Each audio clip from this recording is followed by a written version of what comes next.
Kochi Edassery bar വെടിവെപ്പ് കേസിൽ മുഖ്യപ്രതി വിനീതിനെ കണ്ടെത്താൻ സമൂഹ മാധ്യമങ്ങളിൽ പ്രചാരണവുമായി പോലീസ്. DCP കെ സുദർശന്റെ മേൽനോട്ടത്തിൽ 3 സംഘങ്ങളായി തിരിഞ്ഞാണ് അന്വേഷണം നടക്കുന്നത്.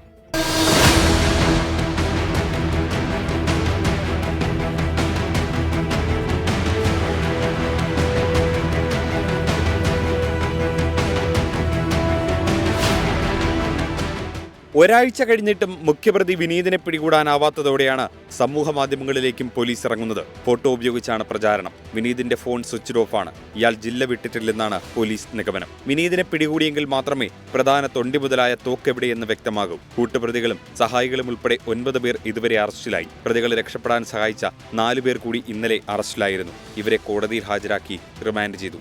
വിനീതിനെതിരെ വധശ്രമത്തിന് 2 കേസുകൾ നിലവിലുണ്ട്. കഞ്ചാവ് കേസിലും പ്രതിയാണ് ഇയാൾ. നോർത്ത് പോലീസ് സ്റ്റേഷനിൽ മയക്കുമരുന്ന് കേസുണ്ട്. പോലീസുകാരെ ആക്രമിച്ചതിനും ഡംബൽസ് ഉപയോഗിച്ച് ഹോട്ടൽ തല്ലിത്തകർത്തതിനും മറ്റൊരു കേസുമുണ്ട്. കഴിഞ്ഞ ഞായറാഴ്ച രാത്രിയാണ് എടശ്ശേരി ബാറിൽ വെടിവെപ്പുണ്ടായത്. പരുക്കേറ്റ 2 ബാർ ജീവനക്കാർ ആശുപത്രിയിൽ ചികിത്സയിലാണ്. 24 കൊച്ചി.